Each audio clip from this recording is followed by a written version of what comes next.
Hey, the MMA Prospectus is back again after a couple of weeks off at least, maybe 3 weeks off.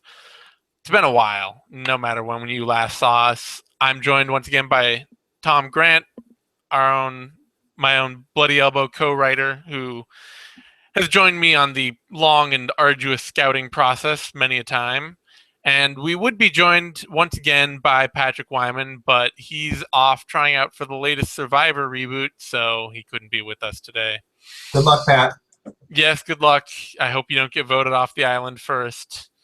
But while we wait for Pat to make his debut on what I think at this point would be basic cable or TiVo DVR, um, we've got a lot of stuff to talk about. So we've missed a couple of months, or not months, but a couple of events worth of coverage here.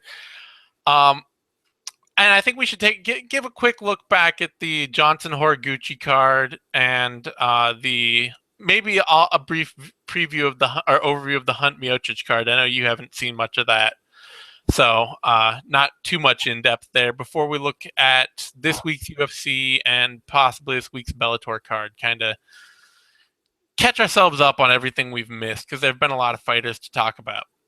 Yeah, and there's some good prospect action this weekend. I was kind of surprised when I started looking down the cards, being, oh man, there's actually some good stuff going on. Yeah, especially more interestingly, the Bellator card seems to have a lot of people that are worth looking out for. So, for people who don't pay a lot of attention to Bellator events and are wondering when they should pay attention and when they shouldn't, this is one of their better events in terms of talent development. Yeah, no, I haven't spent a ton of time watching Bellator just because of time constraints. But this is one I'm definitely going to kind of go out of my way to find, either watch tonight or find a replay of at some point, because there's some really interesting talent going down. Some of it which we scouted for on some of our lists, and some of which wasn't really available to scout. But man, when you look at them, would have been high up on our lists, I think, if they had been kind of out there and available. Definitely a lot of legit guys, especially, I mean, they've got this whole track to the young wrestling talent, or the up and coming wrestling talent that wants to try MMA. They seem to be the organization that's willing to splash out and give guys a big contract before they've proven anything. And I think it's a smart move on their part, and it's given them a lot of interesting fighters to watch on the rise. Yeah, I think it's one of those things that it's, for a lot of reasons, the NCAA wrestling programs are a fantastic source of talent for MMA. And it's not just the wrestling per se, but the distillation of athletes and the production of athletes. The fact that you get every year, there's a crop of athletes who don't know what to do with themselves. I mean, because you graduate and you're out of the program, and are you going to go coach? Are you going to try out for the Olympics? And if you're not one of the best 4 wrestlers in the country at your weight, what do you do? And MMA is one of those options. So kind of keeping your doors open to that sort of talent, I think is going to serve Bellator really well. Yeah, I mean, it's the kind of thing that you see the UFC. It's like the UFC only wants to do it for the elite wrestlers. They did it for Cain Velasquez after Strikeforce had already done it. More to the point of Coker had already splashed out and said, let's give Cain Velasquez a fight. And then they've done it now for Bilal Makov, the Olympian, and they're they did it for Brock Lesnar, obviously, for a whole bunch of reasons. But they have to, that wrestler has to have a real special interest to get the UFC to make the kind of moves that Bellator is doing, which is basically just were you a great wrestler in college and you want to do MMA? Come on in. Our door's open. As much as the UFC is no longer what it used to be, where having UFC fights on your record really meant something. And to a certain extent, I guess it never really was that way. People just kind of thought of it that way. Yeah. The UFC still has pretty high standards when it comes to being established as a fighter. There aren't dudes that they bring in who have less than 5 fights. They tend to go with more experience. They'll pick up journeymen, whereas Bellator is in the position where, pouncing on dudes really early in their careers is kind of what they're going to have to do to I mean it's classic sports, like that's what you do when you're the smaller, less affluent organization. I mean, like it's what the smaller teams in baseball do too. You pounce on the dudes that you think are being undervalued or earlier, might be a little bit before their time, as opposed to the bigger clubs who can afford to pay the big money when guys have kind of already proven it. Yeah, it's very basic, like sports math in that kind of way of, you know, if you're not in a position to get the best prospects, then get the guys who could be the best prospects before anybody else is looking at them. Yeah. And so before we get into all that, because like I say, we do want to talk about this upcoming Bellator show and this upcoming UFC show. Let's take a quick look back, just to get that out of the way. There weren't a ton of stuff to talk about, even going back for 2 shows, but there was some stuff. I think the biggest thing was Thomas Almeida Yeah. for over the last couple weeks. I don't think any other fighter really made as big a splash as Almeida did. He's now the guy that, even from a writing coverage perspective, we're now kind of thinking about like, oh, if we see a Thomas Almeida story, we want to write about that because that guy's going somewhere. Yeah, and I think it's the fact that he ran Yves Jaboin out of the cage. Yeah, Jaboin's 20-10. He's clearly not a super elite guy. He's on the downside of his career, but he doesn't lose the scrubs. I mean, that's kind of the long. I mean, like it's one of those things that if you go down, if it's after 2002 on Yves Jaboin's record and you see a loss on his record, it's a name you've heard of. As an MMA fan. And there's quite a few wins of guys who you would have heard of. And so the fact that Almeida kind of ran through him as quickly as he did, really impressive. And I really feel that Almeida, I mean, it was nice to see Almeida get the spot on the pay-per-view and then get in front of like the mass UFC audience and make an impression the way he did. I wouldn't be surprised if they start stepping him up really quickly because I kind of get the same thing where people were buzzing about him after that event. Yeah.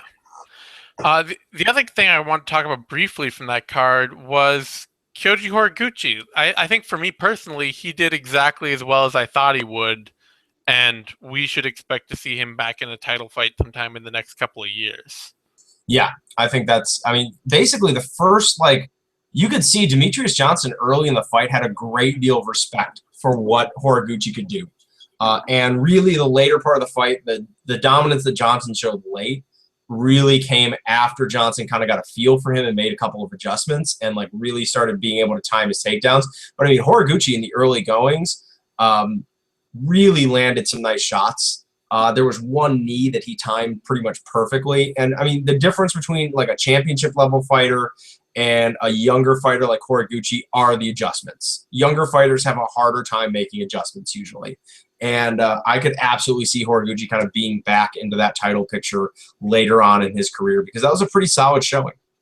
Yeah, I mean, it's really his first step up to any elite competition, He beat guys like Daryl Montague and Luis Gaudino, but never had he, that was the first time he'd actually stepped up to face somebody who was even in the top 5, and it was straight to the champion. So I think, it gives him a good taste of exactly how far he'll have to go to be the champ. But in the meantime, he can take a step back to anyone in the top 10, and he'll probably win. Yeah, no, I think he is he's officially like a top 10 talent, and we need to kind of respect him like that.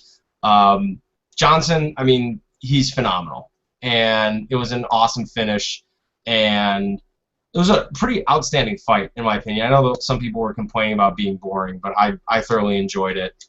So overall, I thought that was a pretty darn good card, and we haven't had much of a chance to talk about it because my God, did it get buried by all the John Jones news. Yeah. Yeah, he did. He definitely got buried, and it just kind of all that got overshadowed really quickly. So I am, it's good to kind of go back and uh, and go back and look at the show. Go back and look at that show and talk about it a little more. Um, it's not, there are a few fighters, Horiguchi especially, that deserves some credit. And then yeah, everything just got swallowed up in that John Jones mess. So that was that was kind of interesting. Otherwise, let's see. Let's move forward. Sorry, there's something really distracting, so everybody's got to hang with me for a second here. Tom, has basically rocked the show, so he's thrown I'm me for a not loop. so secret mission to undermine the show. Anyway, I'll leave that for what it is, and on the getting past that, quick look at Adelaide. I know you didn't watch the show, so I don't want to go into too much detail. I think really the big thing I wanted to talk about for real prospect performances were Ben Wen and Kylan Curran and Jake Matthews are kind of the three fighters. Similar performances. Wen had sort of the other side of that performance, and Wen's it's kind of weird to talk. I'll start with him because it's kind of weird to talk about him as a prospect because he's somebody who's already 9 years into his career. It's not really a lot of sense in him as like a fighter that's going to get way better, but he's still young and he's obviously an exceptional physical athlete. So it was interesting to see him really make that a factor in this fight. He's the kind of guy that I expect to see become a pretty good, stable action fighter for the UFC, just because his physical tools are pretty exceptional and he's got the experience under his belt to win fights, to win big fights, not like top 15 or top 10 fights, but get up to near the top 15. You can see him being a very similar to Jordan Mean in that kind of way, with somebody who's already pretty complete when he comes to the UFC, even though he's young, and establishes himself really quickly as an action fighter. Yeah. Uh, yeah, as we said, you haven't really seen it, so not terribly meaningful. Well, I mean, Kevin like, Curran and oh, sorry, what? I was gonna say, I think just based off of what I know of him and what I've seen of him thus far, I would completely agree with that assessment. Uh, Kylan Curran and Jake Matthews, they both were winning until they lost. I mean, they both put on pretty prototypical young prospect performances. The UFC getting as many fighters as they are as early in their career as they are.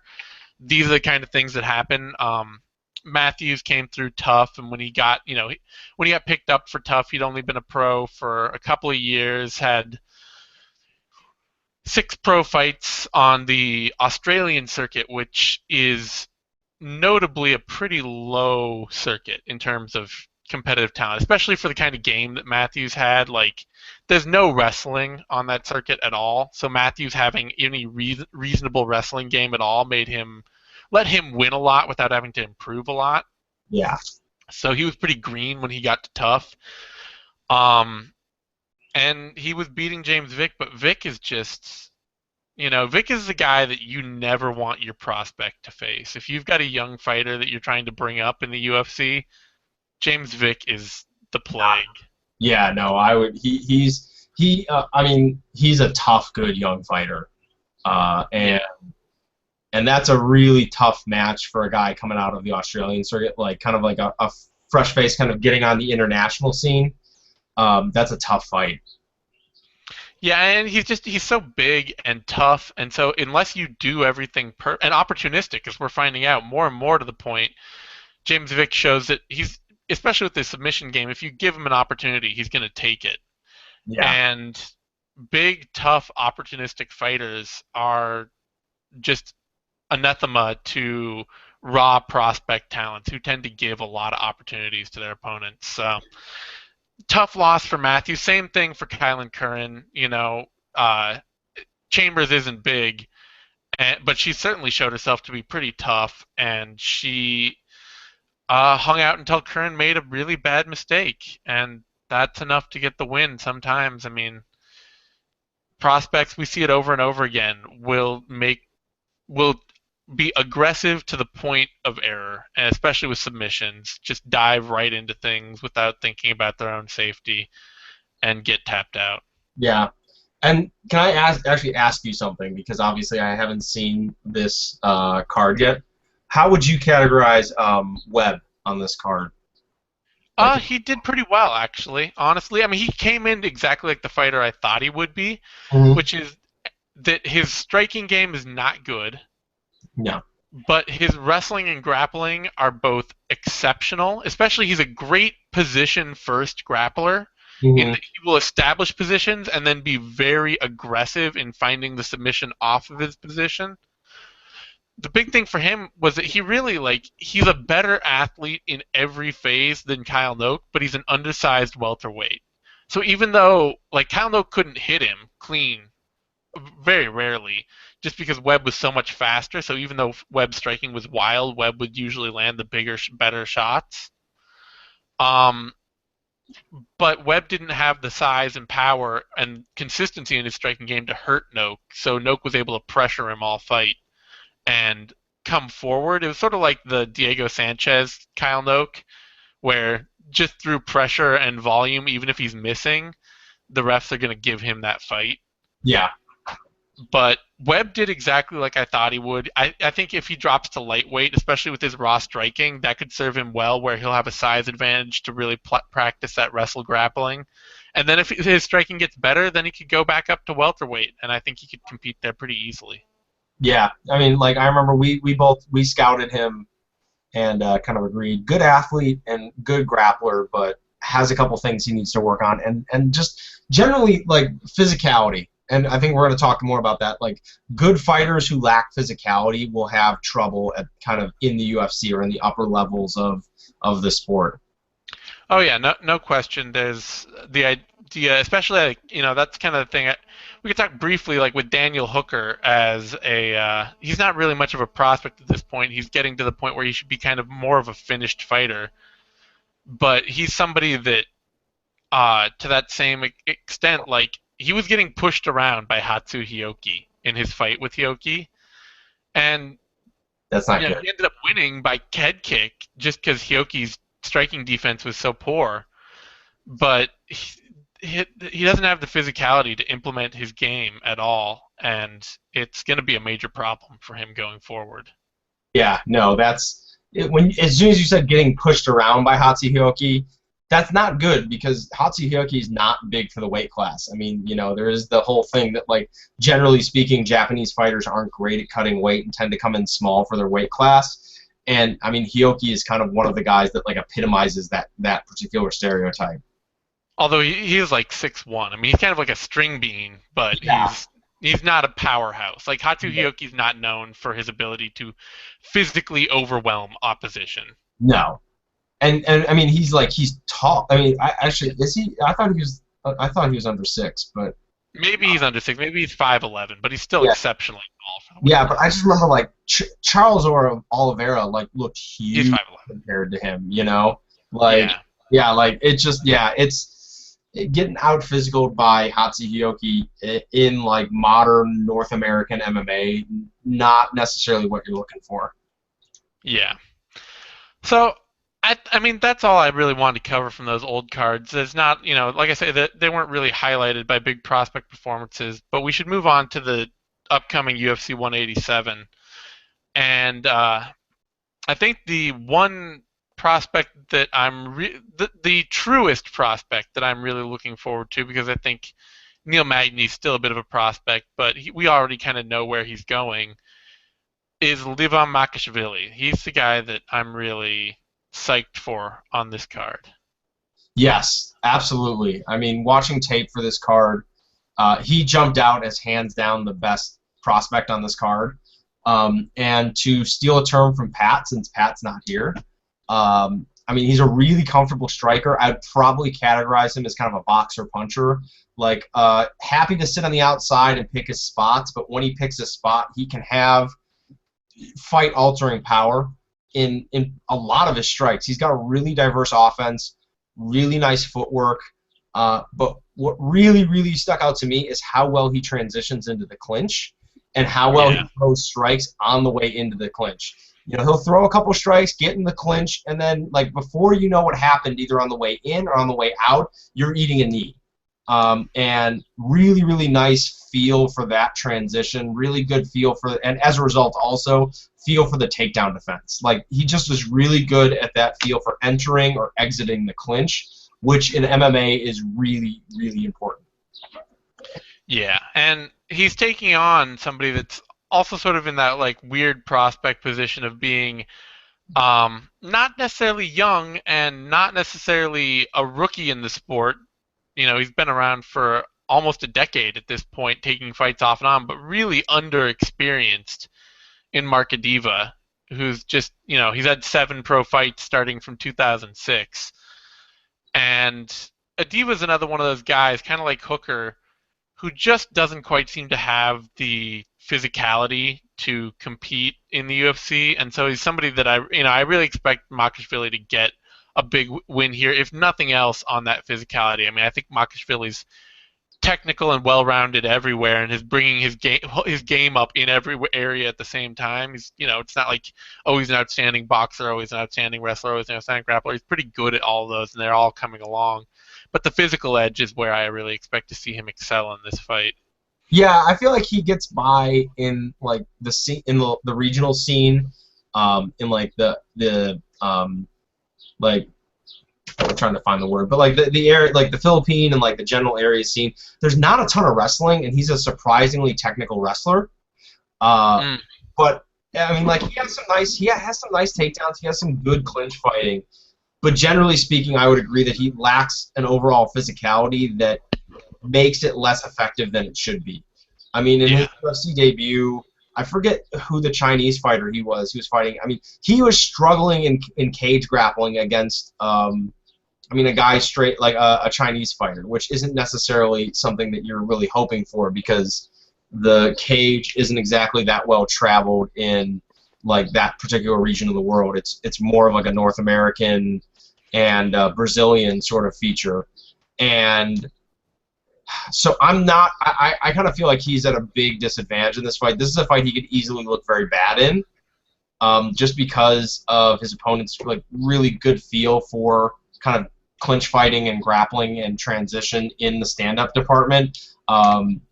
But I feel like for the region he's coming out of, he's a reasonably skilled fighter that could hang around in the UFC, especially if the UFC plans to go back to kind of the Australia, Philippines, like that region of the world on a somewhat consistent basis. Yeah, I mean, he reminds me a lot of John De Los Reyes in the same way, Yeah. where it's like obviously a good athlete, obviously has at least some skilled areas to his fighting game, but just not quite a well-developed enough game that he's going to win consistently. Yeah, no. It is one of those things that, man, once it is wrestling, like technical wrestling is great, like understanding concepts, but at some point you have to be like either next level technical or a physical beast about it. Yeah, it's true. And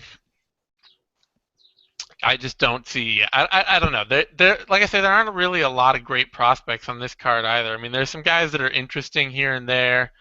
Um, one of the others I want to talk about. And this is, I'm upset that Pat's not here for this because we got to talk about Nolan Tickman a little because I think he's also somebody that has a chance to have a pretty high ceiling, but is a long way from realizing that at the moment. And I don't know. It'll be interesting to see how he does at flyweight because I do think that the level of opponent and the physicality that he'll have at a lower weight class is going to be a big benefit for him in this fight, and I think he'll win it. But Tickman's one of those interesting examples of a guy who hasn't fought that consistently, has been around longer than you'd think, and still has a lot of developing to do. Yeah, yeah. I mean, Tickman's a good athlete. Obviously, he's out of Kings, so I mean, Pat's got kind of the connection there. And I think Tickman could end up being like a good fighter. I mean, obviously he's got a wrestling background. He's training at a top level camp. I think we're kind of all reminded of what a good elite trainer Rafael Cordero is. And the fact that he's facing Yao, who I mean is less than experienced. I mean, and I mean, coming out again, I'm just anytime a fighter's coming out of China at this point, I'm gonna have to see something fairly significant before I start believing in that fighter. The MMA scene there is nothing to write home about. It's better than it used to be. I mean, back when it was like the art of war, and that was it. And it was quite literally just like a nationalistic exercise where, look, our Sanshao fighters can beat these other random fighters we brought in. It's moved past those days, but it's still not good. And I expect a guy out of a high-level North American camp with wrestling experience to just absolutely, I mean, it could be pretty much anyone, just run over Yao. Yeah, it's tough. I actually, I think that like Li Jinglong and Zhong Li Peng are both fighters that at least could end up having a decent long-term career in the UFC out of China. Yeah.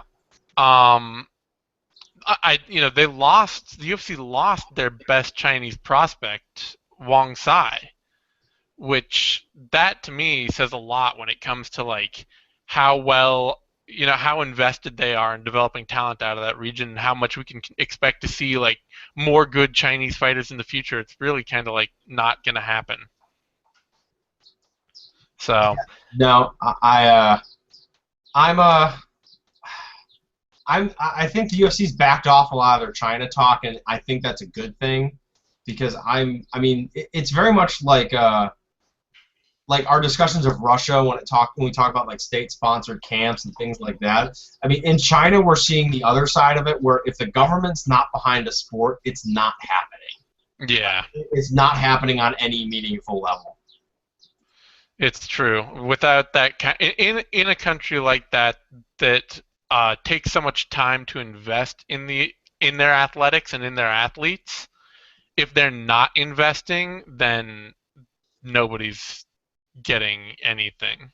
So, yeah. It's the other side of it. I mean, you get amazing results when you like put all those resources behind it, and we've seen like Russia's development in terms of being a producer of fighters at this point. But I mean, in the U.S., I mean, there was almost no backing for MMA for a long time, and it continued to flourish. So in China, we're just not seeing it because you need. I mean, people are quite. I mean, like the way the way athletics work there, you need a government. You need the government forces behind it to make it viable on any meaningful level. Yeah, it's interesting with like I keep it's one of those things where I'll be interested to see how their Latin America experiment plays out over time in relation to the China experiment because as they start to try to dip into these less and less developed MMA talent beds, they're going to keep encountering these kind of problems of like, can they actually put any roots here that are going to develop with the government and with the cultural forces at work? Is it just a waste of time? Are they pouring their money into something that won't go anywhere, or is their next experiment gonna bear a lot of fruit? And I don't. It'll be interesting to see what happens with, like I say, with the Latin America thing, because that's another market that's just really underdeveloped, and that they have decided to see if they can get anything out of it, and they are actually going straight back to Latin America. I think the costs of producing that show are probably a lot lower, so it's probably a lot easier for them to give it another season right away. Yeah. But if it doesn't, like, are they going to keep filling their ranks with really poor quality fighters because of it? Because if they are, like, that's not exactly a great return for investment. And it speaks to the idea that if you're going to start up a country in MMA, I mean, the UFC would need to start tiering their cards more clearly. Either like give them events in which it is all kind of like skilled fighters, or they need to just create some sort of regional league to run there, because like Latin America has they have more going on than China, honestly. I mean, like there's at least some leagues going on in Mexico that are worthwhile and attract some talent. Whereas like tough China, you had a yoga instructor on there that had no fight experience. Like they were they need how many guys were on the show and they were scraping the bottom of the barrel trying to get together like 24 guys. Um, Yeah. so it's just I think Latin America has more of a future, but you're gonna have real growing pains in this sport just because there's so little coaching available for it. It's not like boxing. It hasn't been around for centuries. It hasn't been an Olympic sport for a long time. And in pretty much every country, there is a coach. There's at least one coach that could raise a reasonable athlete to be a reasonable level professional boxer.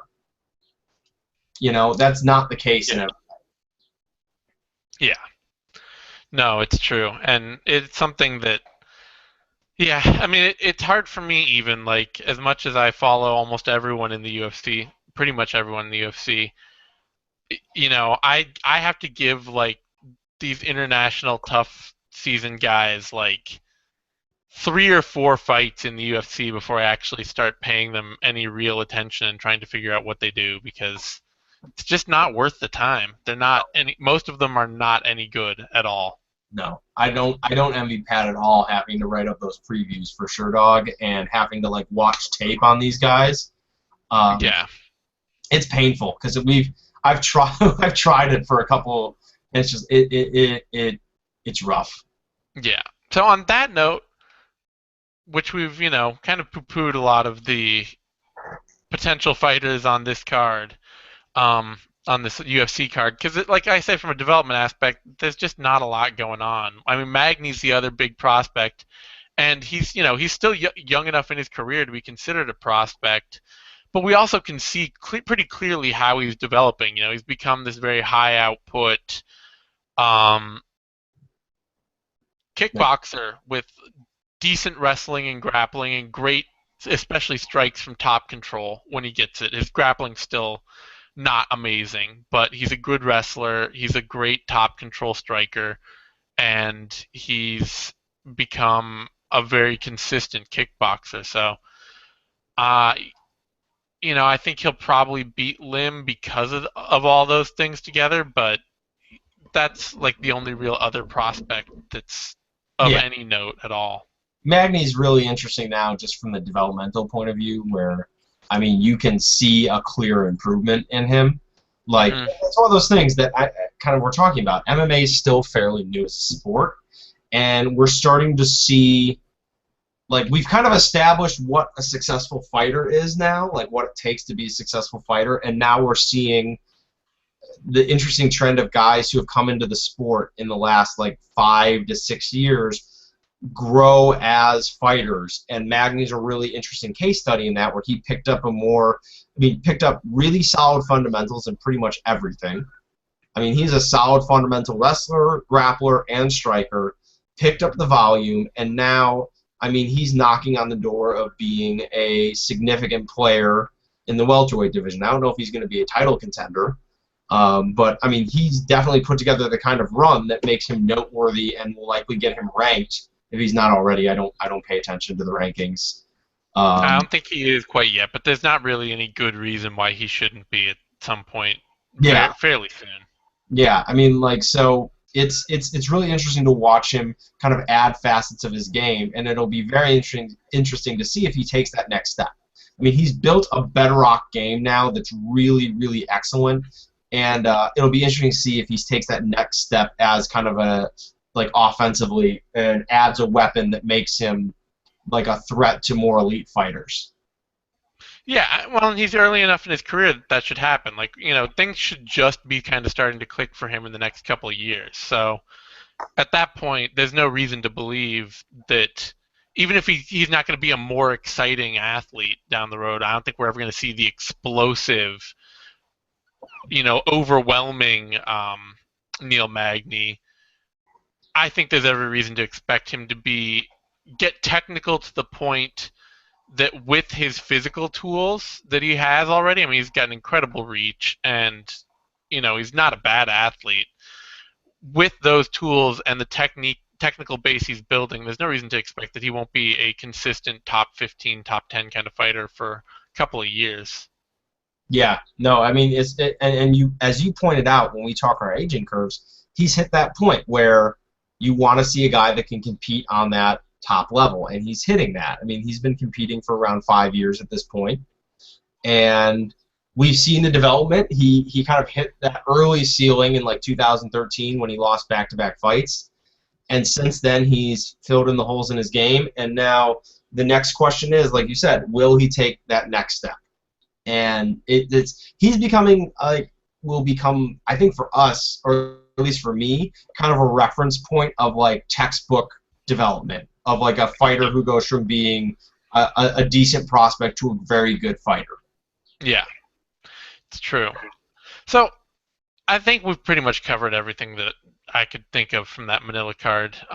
The big thing I want to focus on now, for the kind of put a lot of our attention on, is actually Bellator 137, because when you get down to actual like potential top prospects in development, this card has a bunch of them. Yeah, yeah, surprisingly so. I mean, lots of good fighters on here.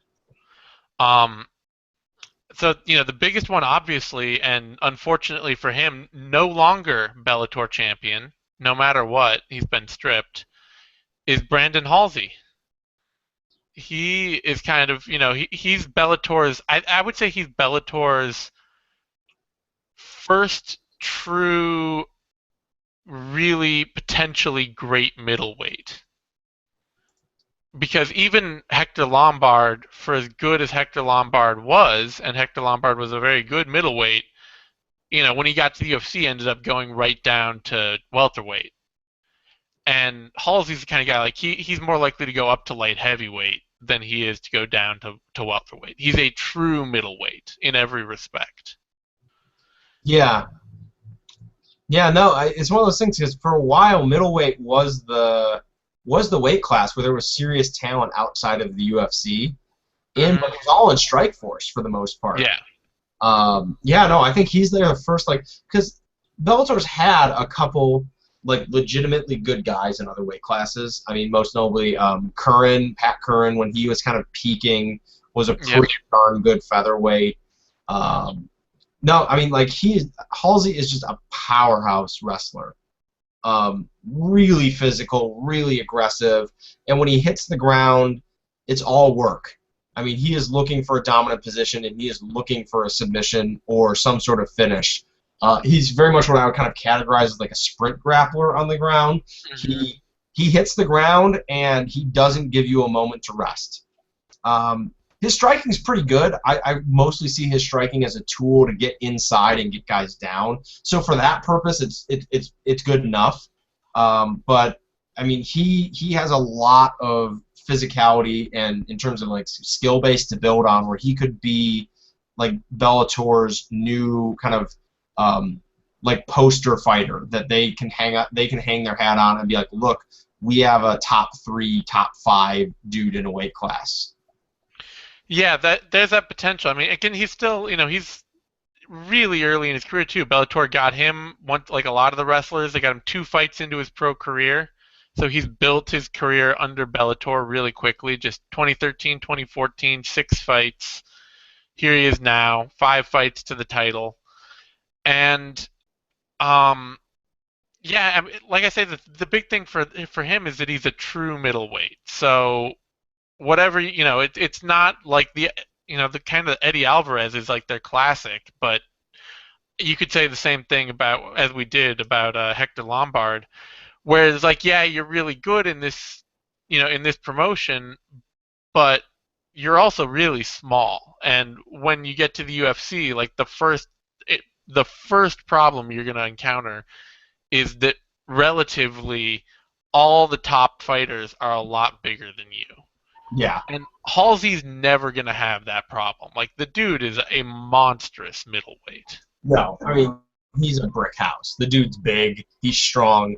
I don't think there's anyone in the UFC that would have a significant size or strength advantage on him. I mean, save like maybe like Anderson Silva, who's really tall for the division, would have like a height advantage. So Anderson's not exactly active right now. So yeah, and yeah. Yeah, so I mean, no, I mean he's Bellator's kind of current guy for the future. Though I think another one on this card exists, like another guy.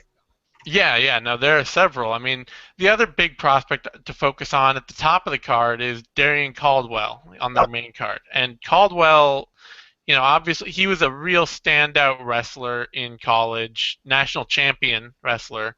Yep. And I forget who it was, but he manhandled one of like the great wrestlers of his generation, like as a senior, just in the national championship. I'm forgetting who it was. I'm sure there'll be a wrestling head out there that can tell me, but absolutely manhandled like one of the really great wrestlers of his like NCAA cycle. Was going to go off of the Olympic team, but injury actually stopped him from doing that, and he decided he was going to give MMA a try. So I mean, like as elite as they get wrestling wise in MMA.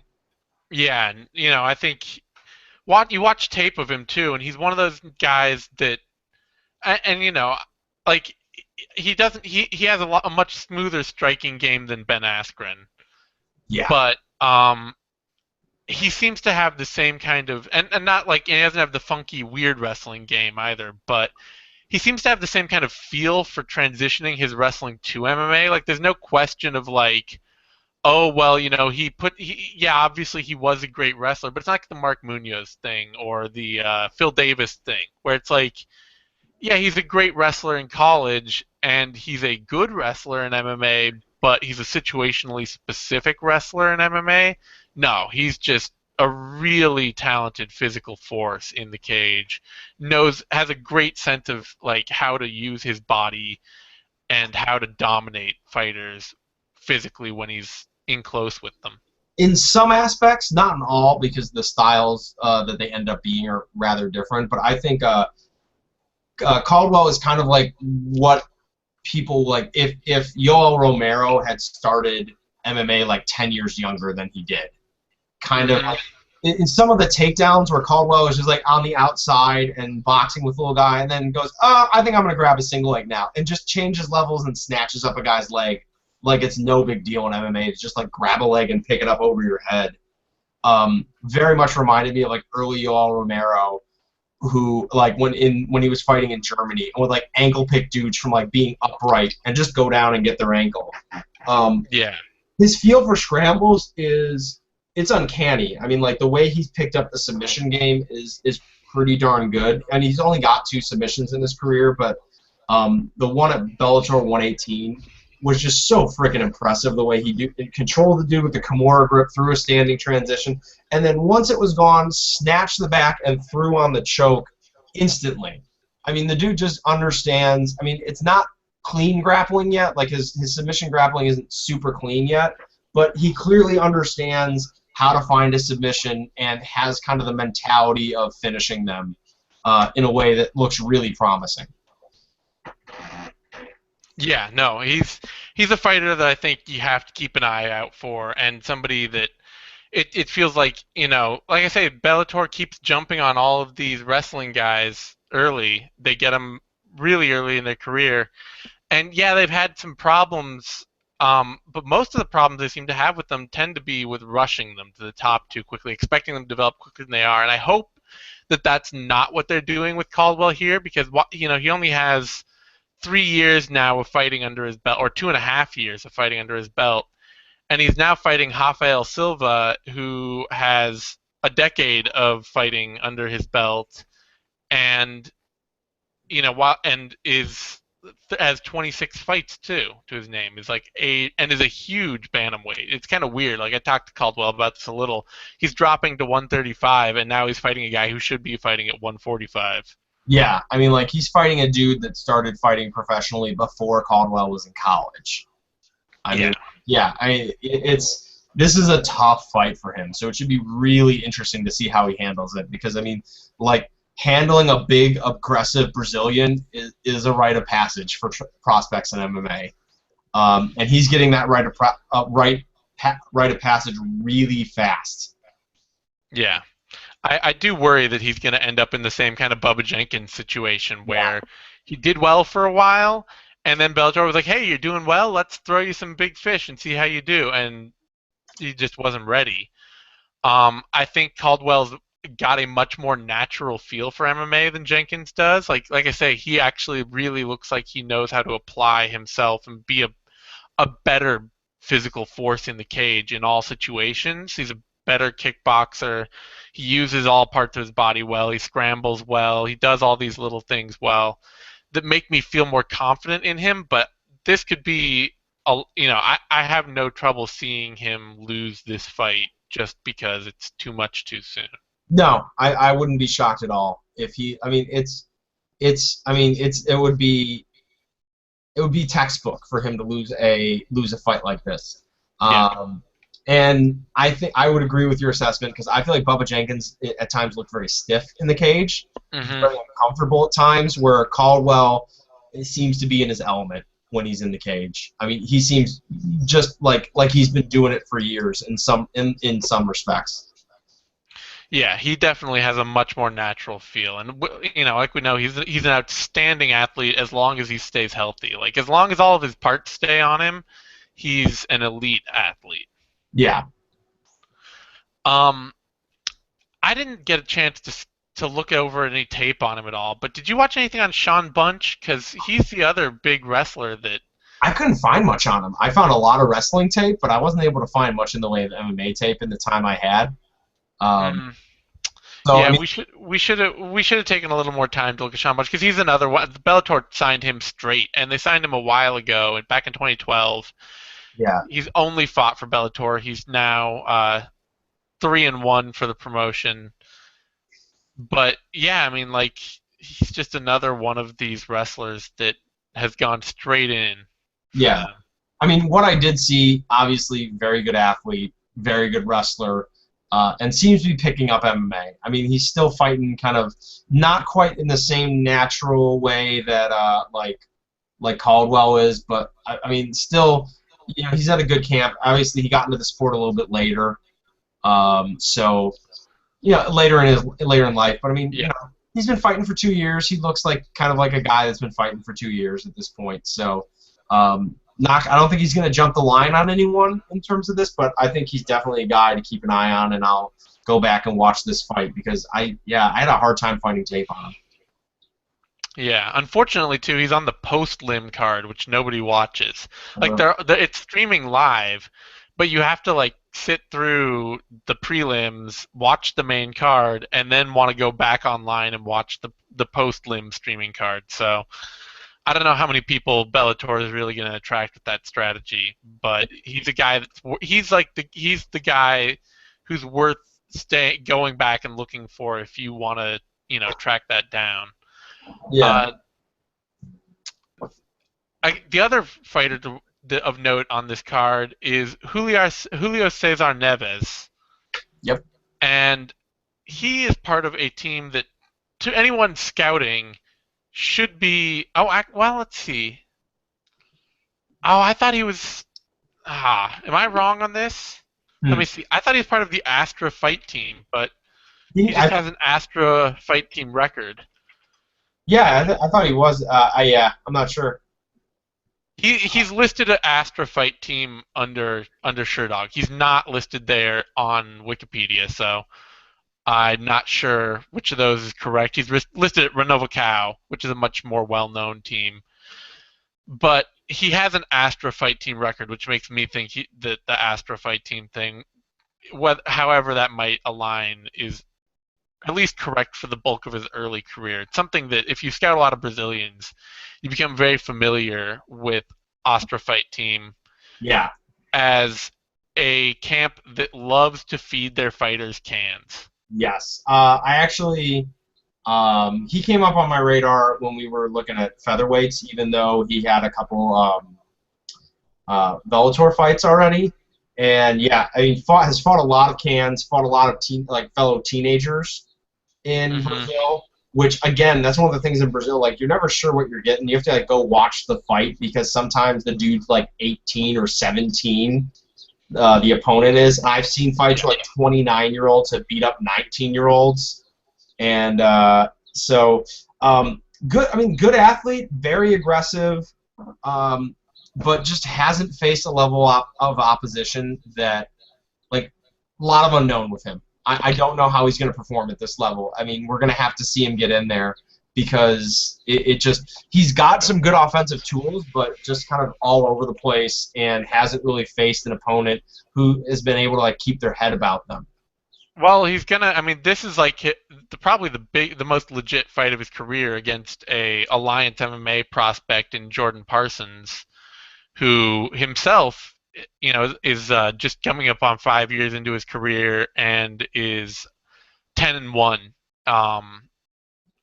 His only loss being a flash KO.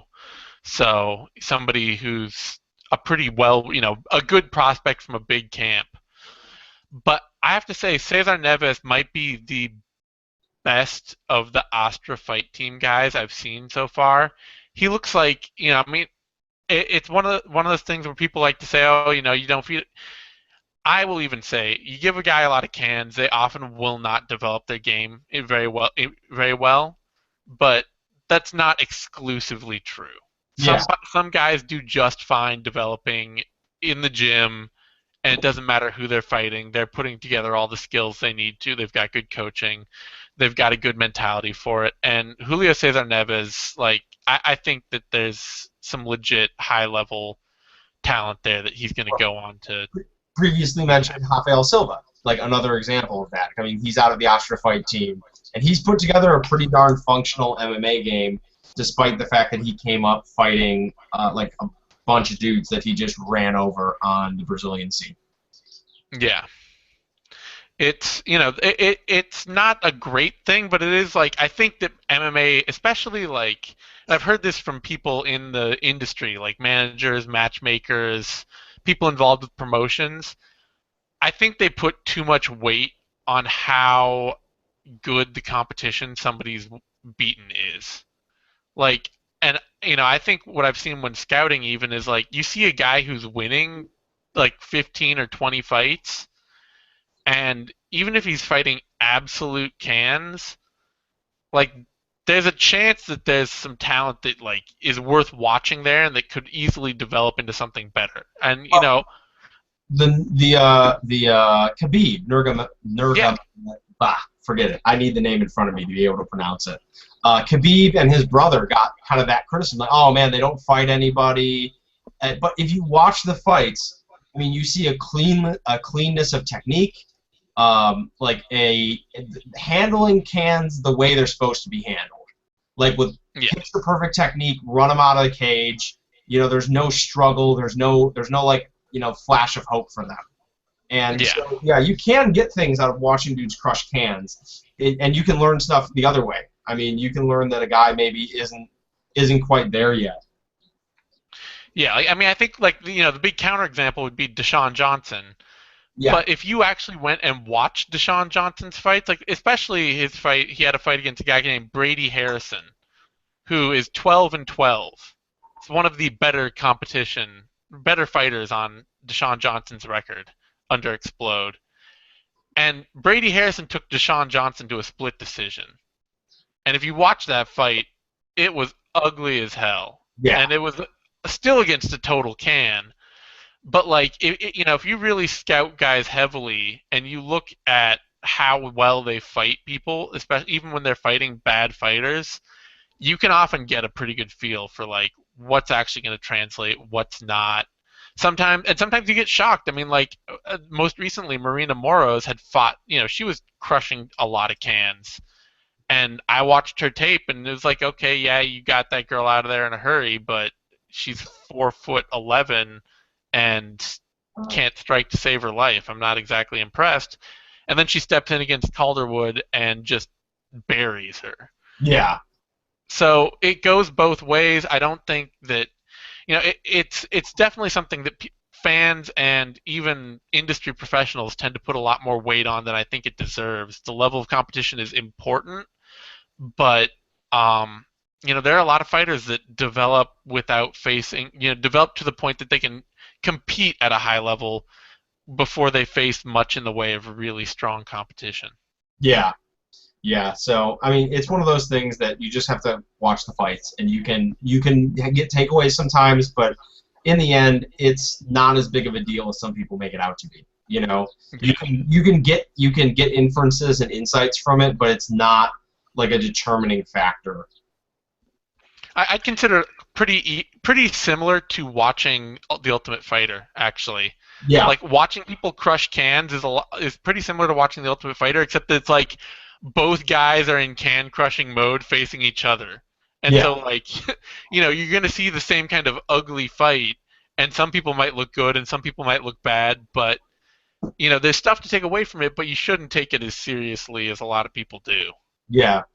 And I think while we were doing the show, someone brought up the fact that did Bunch get bumped to the main card?